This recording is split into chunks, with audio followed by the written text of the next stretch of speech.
Hello बच्चों, तो हमने अपनी रिवीजन की सीरीज शुरू कर दी है क्लास 11th अकाउंटेंसी। कल हमने अकाउंटिंग क्वेश्चन करा था और एक क्वेश्चन मैंने आपको फाइनेंशियल स्टेटमेंट विद एडजस्टमेंट का दिया था। तो पहले वो क्वेश्चन करते हैं, फिर वापस अपने अकाउंटिंग इक्वेशन पे आएंगे। क्वेश्चन नंबर 16 का ए पार्ट, पेज नंबर 21.88। ठीक है, तो उसमें हमने trading account, profit and loss account और बैलेंस शीट बना। तो हमने ट्रेडिंग का फॉर्मेट बना लिया और प्रॉफिट एंड लॉस का पोर्शन अलग कर लिया और बैलेंस शीट बना ली। 100% आपके फाइनल एग्जाम में 6 मार्क्स का question financial statement with adjustment का आएगा ही आएगा, इसलिए आप रोज एक क्वेश्चन भी कर लोगे तो 99% चांस है कि आपका एग्जाम के अंदर क्वेश्चन ठीक हो जाएगा। और अगर आपको financial statement with adjustment starting से देखना है तो आप YouTube पे जाके इसकी पूरी चैप्टर की प्लेलिस्ट बनी हुई है स्टार्टिंग से, तो वो आप देख सकते हो। ठीक है भाई, तो पढ़ो। सबसे पहले हम फर्स्ट पॉइंट करते हैं, एडजस्टमेंट से शुरू करते हैं। तो नीचे लिखा है first point, depreciate land and building 2.5% and motor vehicle 20%। तो लैंड एंड बिल्डिंग हमें क्वेश्चन के अंदर दे रखी है 2,80,000 रुपीज। तो लैंड एंड बिल्डिंग एसेट होती है, तो एसेट में लैंड एंड बिल्डिंग 2,80,000 लिख देंगे और उसमें से लेस कर देंगे डेप्रिसिएशन विच इज 2.5%। क्या कह रहे हो? 2.5%। 7,000 रुपीज डेप्रिसिएशन एसेट में से माइनस हो जाएगा, तो 2,73,000। और ये डेप्रिसिएशन हमारा इनडायरेक्ट एक्सपेंस होता है, तो ये प्रॉफिट एंड लॉस के डेबिट साइड में आता है। Depreciation on land and building 7,000। ठीक है, उसके बाद मोटर व्हीकल पे 20% डेप लग रहा है। मोटर व्हीकल हमें दी हुई है 50,000 रुपीज, तो 50,000 का 20% हो गया आपका 10,000। तो 10,000 डेप्रिसिएशन मोटर व्हीकल का हो गया और मोटर व्हीकल आप एसेट में लिखोगे 50,000 रुपीज और लेस कर दोगे डेप्रिसिएशन 20% 10,000, तो 40,000 रुपीज आपकी मोटर व्हीकल। शॉर्ट फॉर्म्स आप मत लिखना एग्जाम के अंदर, ठीक है। Second point, interest on loan 15% per annum is unpaid for 6 month. तो ये आउटस्टैंडिंग इंटरेस्ट ऑन लोन है, ठीक है भाई। तो आउटस्टैंडिंग इंटरेस्ट ऑन लोन क्या होता है? ये हमारी लाइबिलिटी बन जाती है और ये हमारा इनडायरेक्ट एक्सपेंस भी होता है, ठीक है। इसकी एंट्री अगर हम जर्नल एंट्री की बात करें तो जर्नल एंट्री होगी interest on loan account debit to loan account, ठीक है, इसलिए लोन में ऐड हो जाता है। तो क्वेश्चन में हमारे पास ऊपर लोन ऑन मॉर्गेज दे रखा है 30,000 और इंटरेस्ट ऑन लोन है 2250। तो इंटरेस्ट ऑन लोन हमने पीएल के डेबिट में लिखा इंटरेस्ट ऑन लोन 2250 और इसमें ऐड कर देंगे आउटस्टैंडिंग इंटरेस्ट ऑन लोन। और लोन है हमारा 30,000, तो 30,000 का 15% 4,500 इंटू 6 डिवाइड बाय 12 करेंगे 2250 आ जाएगा, ठीक है। तो 4,500 रुपीज ये टोटल एक्सपेंस आ गया।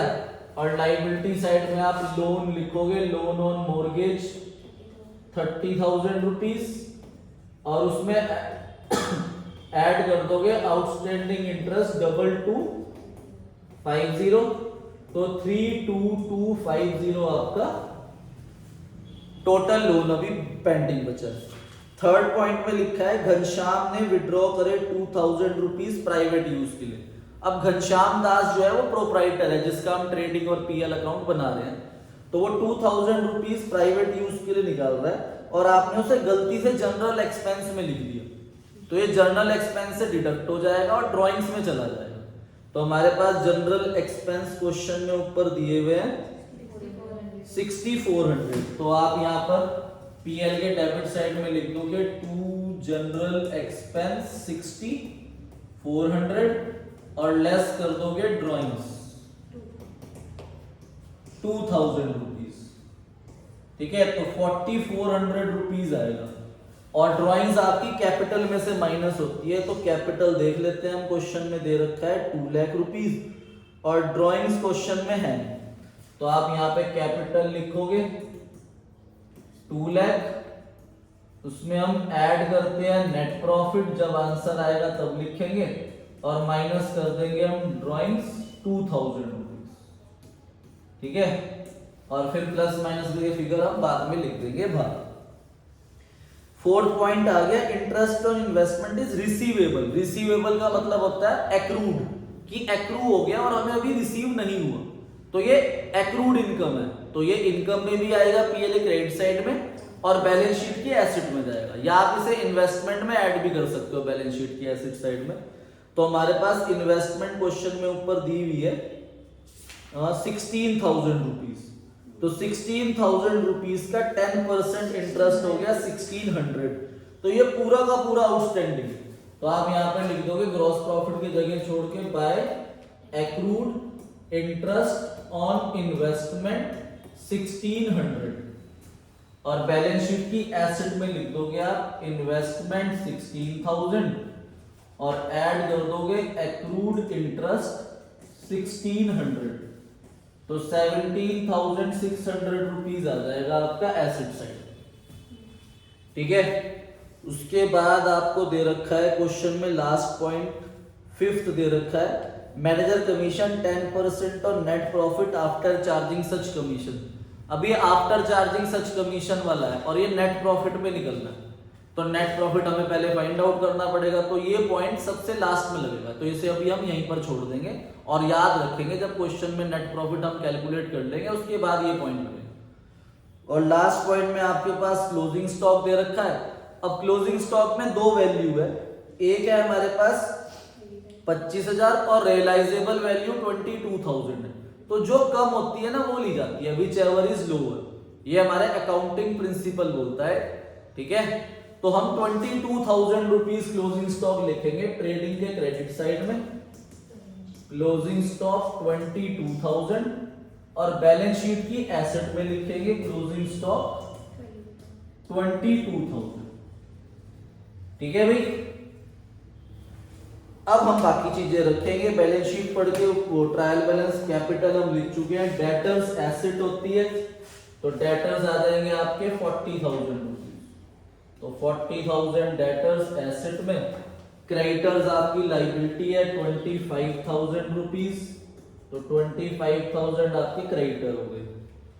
लोन हम लिख चुके हैं, इंटरेस्ट ऑन लोन भी लिख चुके हैं, डिस्काउंट क्रेडिट में है तो वो इनकम है, इनडायरेक्ट इनकम, तो डिस्काउंट क्रेडिट में लिखा जाएगा आपका 1,800 रुपीज।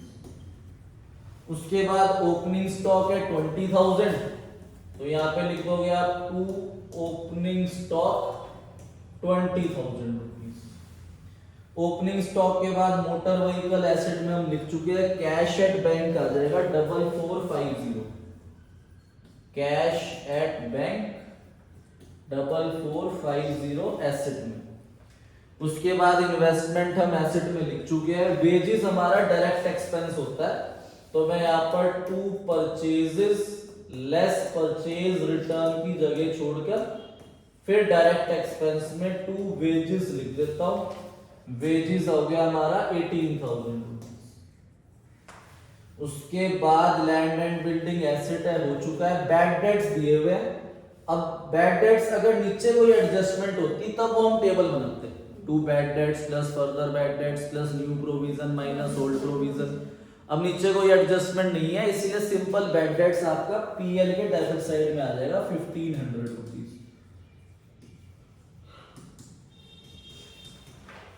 उसके बाद हमारे पास है परचेजेस 2,50,000 एंड सेल्स दी हुई है हमें 4,80,000 बाय सेल्स।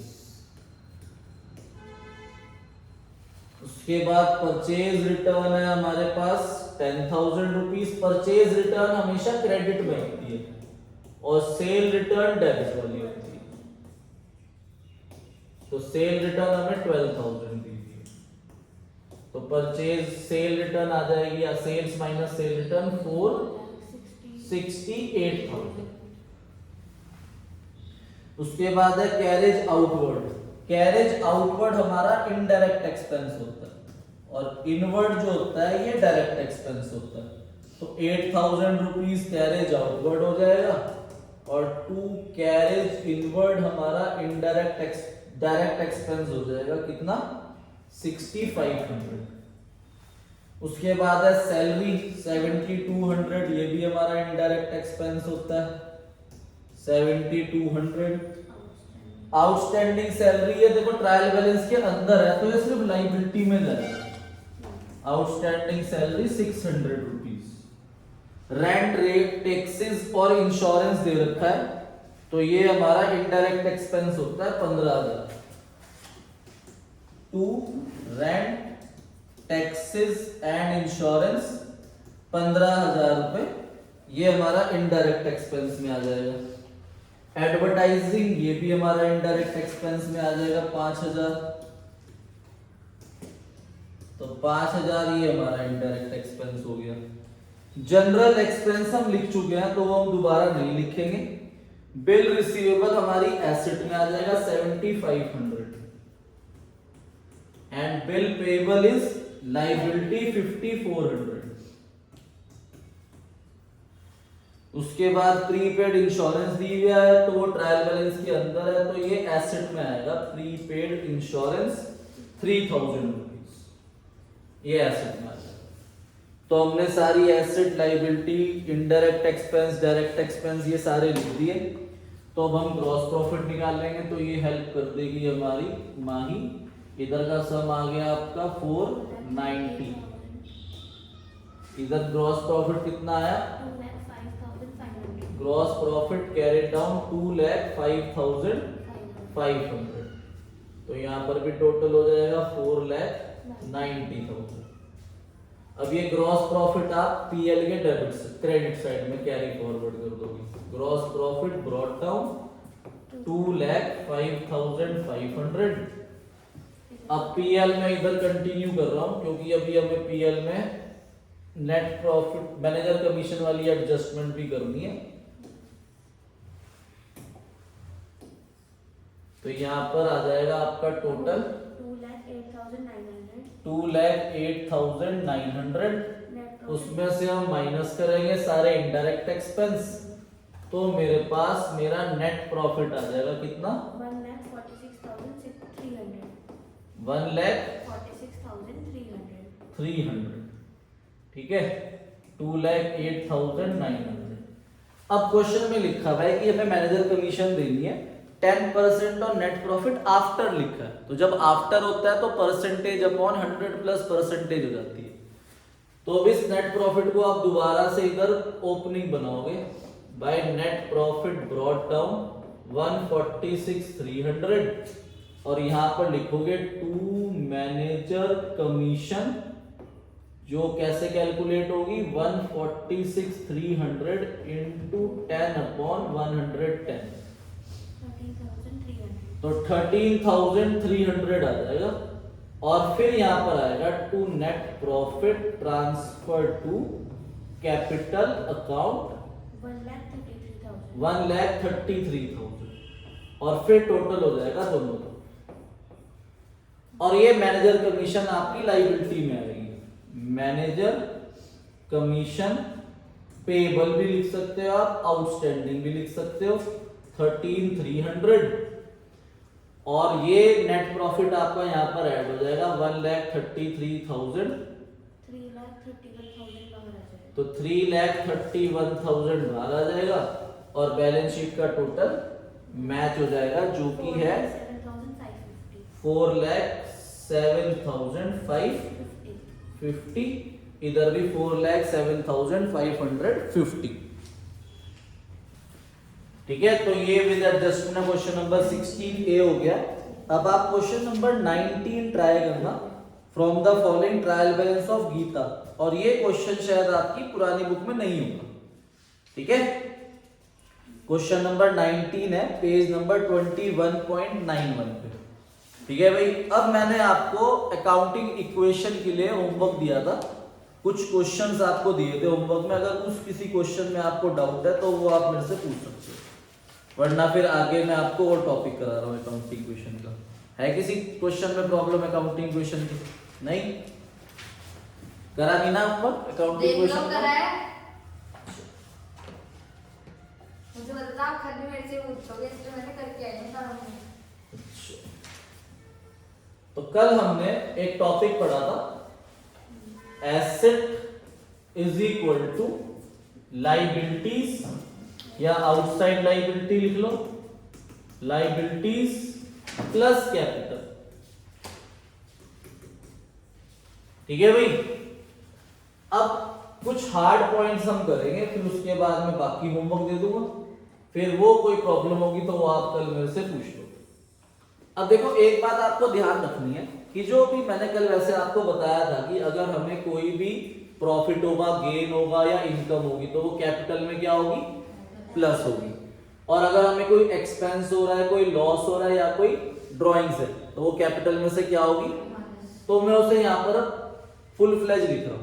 ठीक है, ऐड क्या क्या चीजें होगी? ऐड होगा हमारे पास अगर कोई प्रॉफिट हो रहा है या कोई गेन हो रहा है या इनकम हो रही है तो वो भी ऐड हो जाएगी। ठीक है भाई, और लेस आपका क्या होगा? अगर हमें कोई लॉस हुआ, कोई एक्सपेंस हुआ तो ये माइनस हो जाएगा, और या फिर ड्रॉइंग हुई। अब ध्यान से दो पॉइंट है, मोस्ट इंपॉर्टेंट पॉइंट है, एग्जाम के अंदर शायद आ सकता है आपका, तो आपको ध्यान रखना है कि अगर हमें इंटरेस्ट ऑन कैपिटल आ जाए तो इंटरेस्ट ऑन कैपिटल कैपिटल में ही प्लस होता है। इंटरेस्ट ऑन कैपिटल कैपिटल में ही प्लस होगा और कैपिटल में ही माइनस हो जाएगा।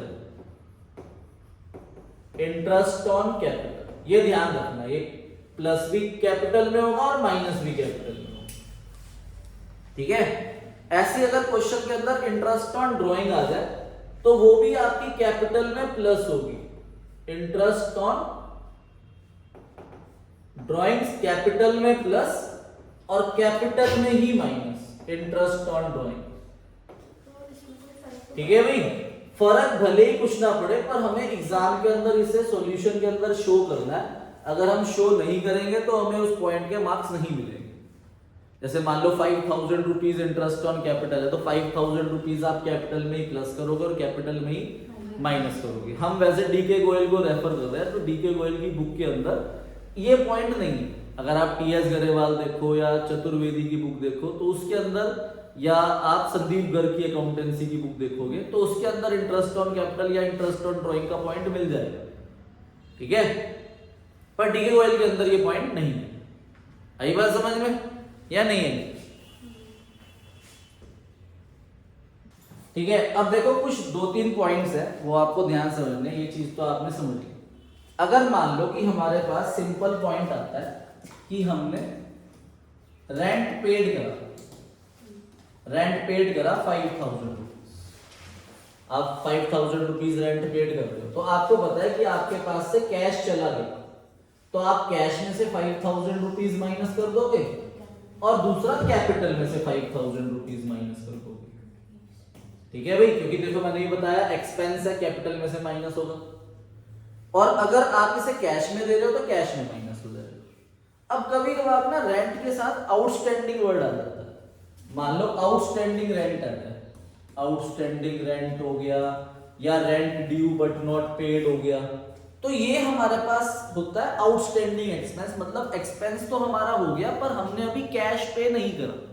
तो आपको ध्यान रखना है, अगर आउटस्टैंडिंग रेंट या rent due but not paid, ठीक है, या एक्रूड एक्सपेंस आ जाएगा या एक्सपेंस इन अरियर आ जाएगा, ये अगर वर्ड्स लिखे हुए आगे तो इसका मतलब ये कैश में से माइनस नहीं होगा, ये हमारी लाइबिलिटी को इंक्रीज करेगा। अभी मैं डिटेल में लिखवा दूंगा। तो अगर आउटस्टैंडिंग रेंट आ जाए 10,000 रुपीज तो ये कैश में से नहीं जाएगा, कैपिटल में से तो 10,000 रुपीज माइनस होगा। और देखो भाई, हम अकाउंट्स के अंदर डबल एंट्री सिस्टम फॉलो करते हैं, मतलब एक ट्रांजैक्शन एटलीस्ट 2 अकाउंट्स को इफेक्ट करेगी।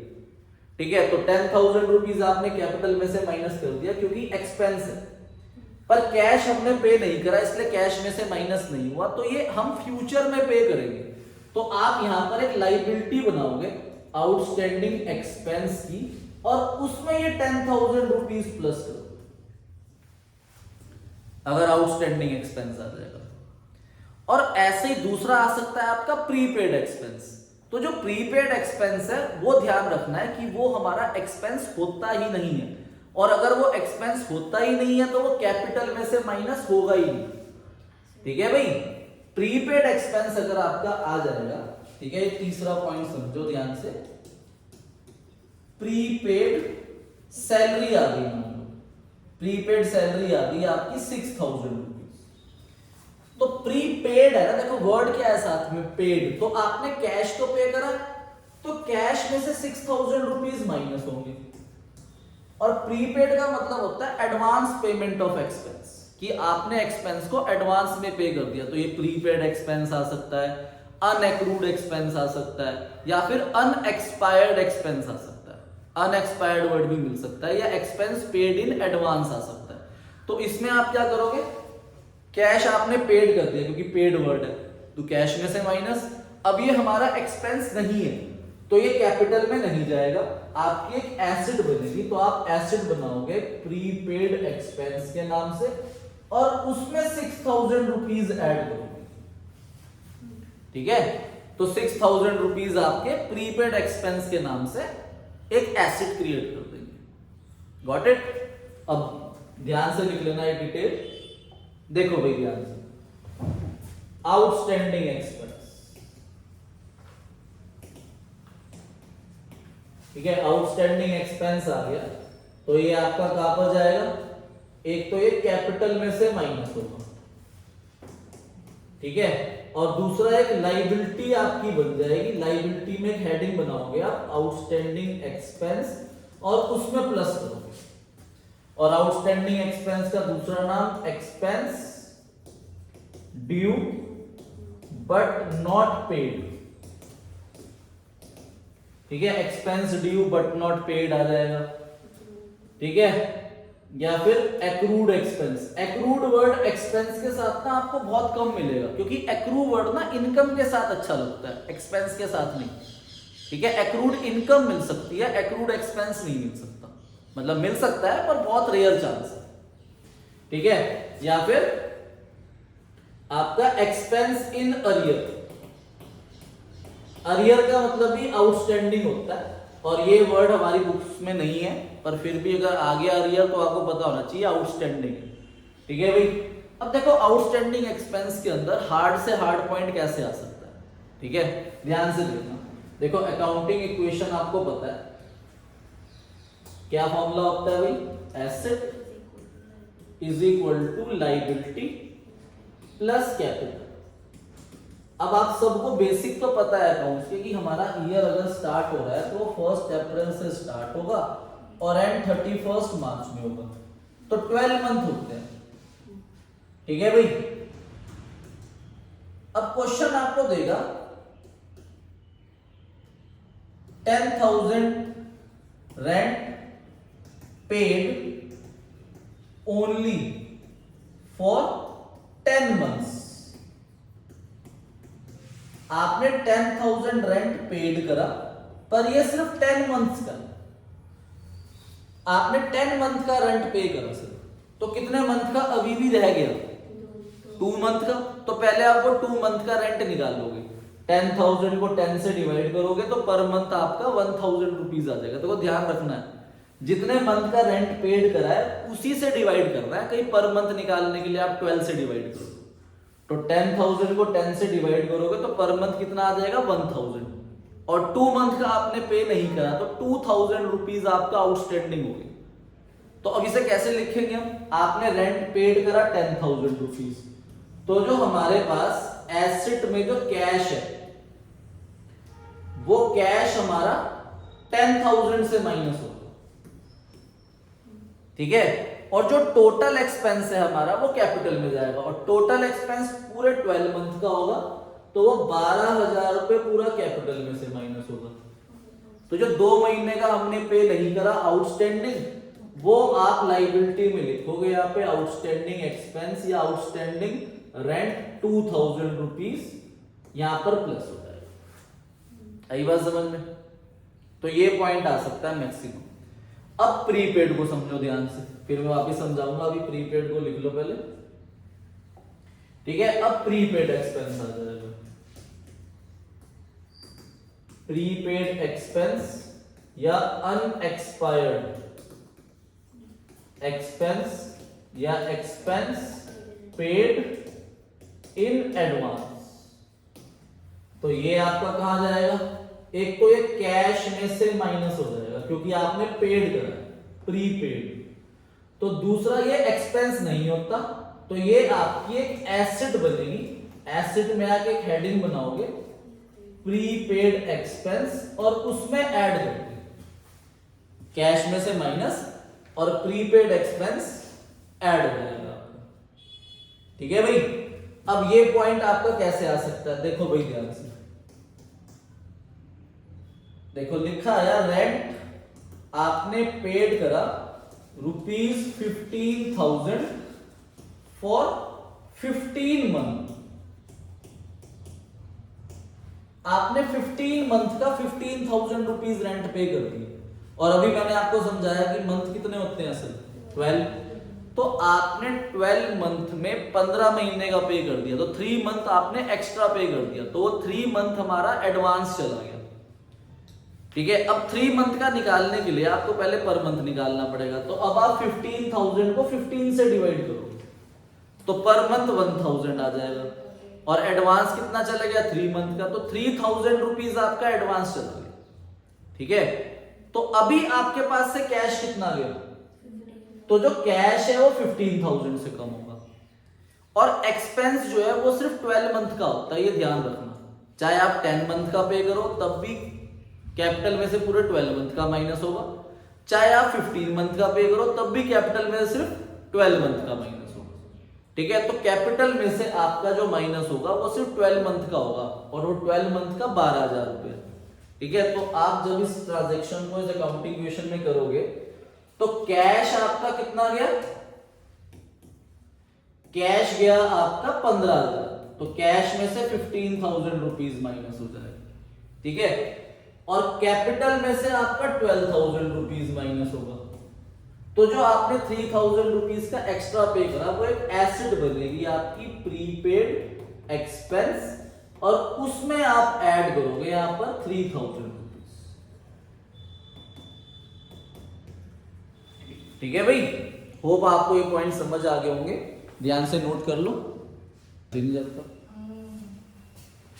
ठीक है, ध्यान से देखो भाई, अब ये 2 पॉइंट मैं आपको जो लिखवा रहा हूं ये हमारी डीके गोयली बुक के अंदर नहीं है। ठीक है, इनकम के पॉइंट अगर हमें एक्रूड इनकम आ जाए,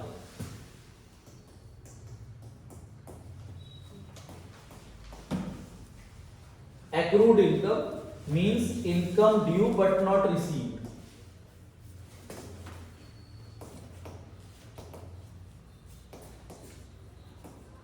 income due but not received. ठीक है भाई, तो इसको आपको ध्यान से समझना है। एक तो ये आपकी इनकम हो गई, तो ये कैपिटल में प्लस होगी, कैपिटल में क्या होगी? प्लस। और ये अभी हमें रिसीव नहीं हुई, देखो बट नॉट रिसीव्ड, तो ये कैश में तो जा नहीं सकती, तो ये आपकी एक एसेट बनेगी। तो आपकी एक एसेट बन जाएगी एक्रूड इनकम के नाम से और उसमें प्लस होगा। ठीक है, एक्रूड इनकम के नाम से आपकी क्या बन जाएगी? एक एसेट। और इसी का उल्टा होता है एडवांस इनकम, जिसे हम बोलते हैं अनएक्रूड इनकम। मान लो एडवांस आपको इनकम रिसीव हुई या फिर अनएक्रूड इनकम। अब देखो वर्ड है रिसीव्ड, कि आपको कैश रिसीव्ड हो गया, तो जब कैश रिसीव्ड हो गया तो कैश में प्लस हो जाएगा, जो आपके पास कैश है उसमें प्लस हो जाएगा। ठीक है, और ये आपकी इनकम नहीं है, आपको एडवांस में अगर पैसे मिल जाते हैं तो आपके ऊपर एक लाइबिलिटी बन जाती है कि आपको उस पर्सन के लिए वर्क करना पड़ेगा, तो इसीलिए हम इसे अपनी लाइबिलिटी में लिखते हैं। ठीक है, तो लाइबिलिटी के अंदर आपकी एक हेडिंग बनेगी अनएक्रूड इनकम की और उसमें ऐड होगा अनएक्रूड इनकम के नाम से, कैपिटल में नहीं जाएगा। इस चीज का ध्यान रखना आप। ठीक है, नोट कर लो इसे। ठीक है, तो ये जो आउटस्टैंडिंग एक्सपेंस, प्रीपेड एक्सपेंस वाले क्वेश्चंस जो है ये मैंने आपको कल नहीं दिए थे होमवर्क में, तो आप इसमें आपको एग्जाम के अंदर अगर प्रैक्टिस करनी है आउटस्टैंडिंग एक्सपेंस, प्रीपेड एक्सपेंस की, तो आप एक क्वेश्चन नंबर 6 कर लेना। क्वेश्चन नंबर 6 में आपको आउटस्टैंडिंग एक्सपेंस वाला पॉइंट मिल जाएगा, तो क्वेश्चन नंबर 6 करना है, ठीक है। एंड उसके बाद आपको क्वेश्चन नंबर 8 के अंदर भी सैलरी आउटस्टैंडिंग वाला पॉइंट है, तो वो भी आप कर लोगे तो आपको ये पॉइंट क्लियर हो जाएगा, ठीक है। और क्वेश्चन नंबर 10 का बी पार्ट ये कर लेना। क्वेश्चन नंबर 24 ये भी अच्छा क्वेश्चन है, और क्वेश्चन नंबर 29 एंड 30 ये दो क्वेश्चन आपको जरूर करना है काउंटिंग क्वेश्चन के। अगर आप ये सारे क्वेश्चन कर लेते हो तो आपका 99% चांस है कि एग्जाम के अंदर क्वेश्चन बिल्कुल ठीक होगा। एक क्वेश्चन नंबर 25 भी कर लेना। 25 के अंदर भी एक पॉइंट है एट पार। पार का मतलब होता है नो प्रॉफिट नो लॉस, तो ये वाला पॉइंट जो है ये कैपिटल में नहीं जाएगा, मतलब 10,000 के गुड्स आपने 10,000 के ही सोल्ड कर दिए, ठीक है, तो कैश में प्लस हो जाएगा और स्टॉक में से माइनस, और अगर उधार है तो डेटर में प्लस हो जाएगा और स्टॉक में से माइनस। पार का मतलब नो प्रॉफिट नो लॉस होता है, तो ये कैपिटल में नहीं जाता, ठीक है। तो ये वाले क्वेश्चंस आप कर लेना। तो आपका पूरा अकाउंटिंग क्वेश्चन का जो 3 मार्क्स वाला टॉपिक था वो हमने कर लिया, और आपका 6 मार्क्स वाला या 4 मार्क्स वाला क्वेश्चन का जो बन के आ सकता था वो कर लिया, ठीक है। इसमें भी अभी आपके वैसे 2-3 पॉइंट रहते हैं, तो वो भी आप लिख लो। अगर मान लो डेप्रीसिएशन ऑन एसेट आ जाए, डेप्रीसिएशन ऑन एसेट, तो ये आपका एक्सपेंस होता है, तो एक तो आप कैपिटल में से माइनस करोगे, ठीक है। और जिस एसेट पे लग रहा है, मान लो मशीन है, बिल्डिंग है, फर्नीचर है, तो उस एसेट में से माइनस होगा, ठीक है भाई। और दूसरा आपको एक पॉइंट मिल सकता है, मान लो लॉस बाय फायर, ठीक है, या लॉस बाय थेफ्ट। आपके गुड्स जल गए, गुड्स लॉस बाय फायर हो गए। मान लो अगर क्या है यहाँ पर गुड्स है, आपके गुड्स लॉस्ट बाय फायर हो गया, लॉस्ट बाय थेफ्ट हो गया, लॉस्ट इन ट्रांजिट हो गए, तो ये आपको स्टॉक में से माइनस करना है। जो एसेट में आप स्टॉक बनाओगे ना गुड्स का, उसमें से माइनस होगा, और एक कैपिटल में से माइनस होगा, क्योंकि ये आपका एक्सपेंस हो गया, ये आपका लॉस हो गया, ठीक है, तो ये कैपिटल में से माइनस होगा। अगर आप पर्सनल यूज के लिए गुड्स विड्रॉ कर रहे हो तो उसका भी सेम ट्रीटमेंट है, स्टॉक में से माइनस और कैपिटल में से माइनस। और अगर मान लो गुड्स की जगह आपका कैश लॉस्ट हो गया तो कैश में से माइनस होगा। आपकी मशीन लॉस्ट हो गई तो मशीन में से माइनस होगा, ठीक है। लॉस बाय फायर में मशीन आपकी खराब हो गई या आपका फर्नीचर खराब हो गया तो उस एसेट में से माइनस होगा। तो इस चीज का आपको ध्यान रखना है, ठीक है। बाकी इसमें बस एक आपका थोड़ा सा टी शेप अकाउंट रह रहा है और थोड़ी सी थ्योरी रह रही है, तो थ्योरी वाले क्वेश्चंस आपको जरूर रीड करने हैं, ठीक है। जैसे आपकी बुक में इलस्ट्रेशन है, ठीक है, इलस्ट्रेशन पे आ जाओ। अगर आप ये इलस्ट्रेशन रीड कर लोगे तो आपकी थ्योरी कवर हो जाएगी। जैसे इलस्ट्रेशन नंबर 15 है, पेज नंबर 6.19 में, तो इलस्ट्रेशन 15 के अंदर कैसे क्वेश्चन आया हुआ ये आ जाता है, एमसीक्यू की फॉर्म में आ जाता है, 3 मार्क्स में भी आ जाता है। क्या लिखा है, give an example for each following type of transaction, कि आपको एक अपनी तरफ से एज्यूम ट्रांजैक्शन एग्जांपल में देनी है। कैसी ट्रांजैक्शन, पहला पॉइंट लिखा है कि ऐसी कोई ट्रांजैक्शन बताओ जिससे आपकी वन एसेट इंक्रीज हो जाए और दूसरी एसेट डिक्रीज हो जाए, ठीक है, इंक्रीज इन वन एसेट और डिक्रीज इन अनदर एसेट। तो आप इसमें देखो क्या कर सकते हो, जैसे मान लो कि आपने गुड्स परचेज करे तो स्टॉक इंक्रीज हो गया और कैश माइनस हो गया, या आपने मशीन परचेज करी तो मशीन इंक्रीज हो गई और कैश माइनस हो गया, ठीक है। तो आप ये वाला पॉइंट लिख सकते हो, परचेज मशीनरी ₹10,000। सेकंड पॉइंट क्या कह रहा है, इंक्रीज इन एसेट और डिक्रीज इन लाइबिलिटी। आपको अब ऐसा पॉइंट बताना है कि जिससे एक आपकी एसेट इंक्रीज हो जाए और एक लाइबिलिटी भी इंक्रीज हो जाए। तो आप कोई एसेट क्रेडिट पे परचेज कर लो, तो आप लिख सकते हो परचेज एसेट ऑन क्रेडिट, कि आपने उधार में एसेट परचेज करी। फिर third point, increase in asset और इंक्रीज इन ओनर्स कैपिटल, कि आपकी एसेट भी इंक्रीज हो रही है, कैपिटल भी इंक्रीज हो रहा है, तो आपने एडिशनल कैपिटल इंट्रोड्यूस कर दिया। ठीक है, तो आप ये भी लिख सकते हो कि भाई आपने capital introduce by the proprietor in the business, आपने बिजनेस में कैपिटल इंट्रोड्यूस कर लिया। फिर अगला पॉइंट आ गया डिक्रीज इन एसेट और डिक्रीज इन लाइबिलिटी, की आपकी एक एसेट डिक्रीज हो रही है, एक लाइबिलिटी डिक्रीज हो रही है, तो आप अपनी लाइबिलिटी को डिस्चार्ज कर रहे हो, पे कर रहे हो, अपनी डेप्ट डिक्रीज कर रहे हो, तो पेमेंट टू क्रेडिटर लिख सकते हो। तो उससे क्या होगा, आपका कैश डिक्रीज होगा, लाइबिलिटी डिक्रीज हो जाएगी। फिर लास्ट है डिक्रीज इन एसेट और डिक्रीज इन ओनर्स कैपिटल, कि एसेट भी डिक्रीज हो रही है और ओनर्स का कैपिटल भी डिक्रीज हो रहा है, तो इसमें आपने पर्सनल यूज के लिए स्टॉक विड्रॉ कर लिया, या फिर आपने एक्सपेंस रेंट पे कर दिया, सैलरी पे कर दी। जैसे इन्होंने लिखा है कैश विड्रॉ करा प्रोप्राइटर ने पर्सनल यूज के लिए, तो ड्रॉइंग्स कैपिटल डिक्रीज कर देगी और कैश डिक्रीज कर देगी। तो कोई भी आप पॉइंट लिख सकते हो। ठीक है, तो meaning of debit and credit, उसके बाद आपकी थ्योरी है। इसमें टी शेप है, तो टी शेप ये आपका कल हो जाएगा, तो कल आपका अकाउंटिंग क्वेश्चन 100% पूरा हो जाएगा। अब जैसे इलस्ट्रेशन नंबर 16 है, तो आपको ये रूल याद रखना है। देखो 4 चीजें होती है, एसेट, लाइबिलिटी, इनकम और एक्सपेंस। अगर एसेट इंक्रीज हो रही है तो वो डेबिट होती है, डिक्रीज हो रही है तो क्रेडिट होती है। ये रूल्स है आपके अकाउंट्स के। ठीक है, लाइबिलिटी अगर इंक्रीज होती है तो उसे हम क्रेडिट साइड में लिखते हैं और डिक्रीज होती है तो डेबिट साइड। इनकम वैसे ना हमेशा क्रेडिट होती है, पर थ्योरेटिकली आपको याद रखने के लिए ध्यान से रखना है कि इनकम अगर इंक्रीज हो रही है तो क्रेडिट और डिक्रीज हो रही है तो डेबिट।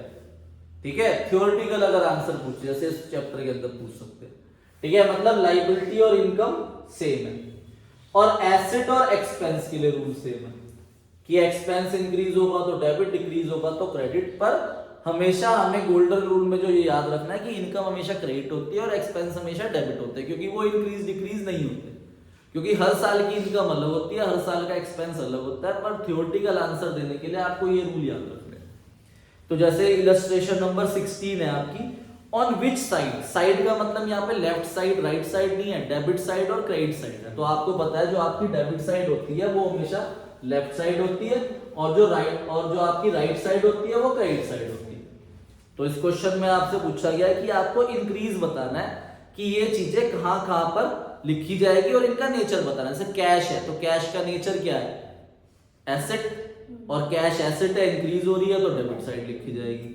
फिर सेकंड पॉइंट मशीनरी, मशीनरी का नेचर क्या है, एसेट, और वो इंक्रीज हो रही है तो वो भी डेबिट साइड लिखी जाएगी। तो ऐसे करके आपको इसका नेचर बताना है और इनका इंक्रीज वाली साइड बता दें कि ये डेबिट साइड में लिखी जाएगी या क्रेडिट साइड में लिखी जाएगी। ऐसी इलस्ट्रेशन 17 में आपको डिक्रीज वाली बात बतानी है, और इलस्ट्रेशन नंबर 18 में इसे पूरा इलेबोरेट करके लिखना है, क्योंकि इसमें 2 चीजें आ गई, पूरी ट्रांजैक्शन आ गई, कौन सी चीज इंक्रीज हो रही है, कौन सी चीज डिक्रीज हो रही है।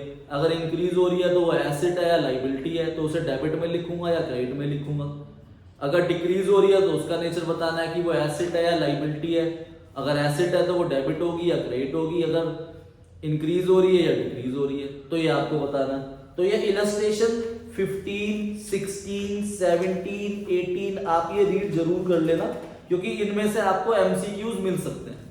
100% आपको चैप्टर कवर करना है। उसके बाद आपको पेज नंबर 6.27 में इसके शॉर्ट क्वेश्चंस मिलेंगे, वेरी शॉर्ट क्वेश्चंस। तो ये भी 1 से लेके 9 तक आपको रीड करने हैं। ठीक है, शॉर्ट आंसर क्वेश्चंस है, ये भी आपको रीड करने हैं। और आजकल ना एग्जाम के अंदर एजर्शन रीजन आते हैं, तो आपको 2 एजर्शन रीजन अपने एमसीक्यूज में जरूर मिलेंगे, मिनिमम 2 एजर्शन रीजन। तो आपको एजर्शन रीजन अगर चैप्टर करना है तो वो आपको चैप्टर के लास्ट में मिल जाएगा, पेज नंबर 6.37 में। तो वहां पर आपको 3 एजर्शन रीजन दिए हुए हैं। बाकी लास्ट में जब सारा सिलेबस पूरा हो जाएगा तो मैं आपको एक बुकलेट भी दूंगा जिसमें सारे एमसीक्यूज होंगे, सारे चैप्टर के कंबाइन। ओके बच्चों, होमवर्क आपने नोट कर लिया। ओके, बाय बाय, कल मिलते हैं सेम टाइम सेम जगह।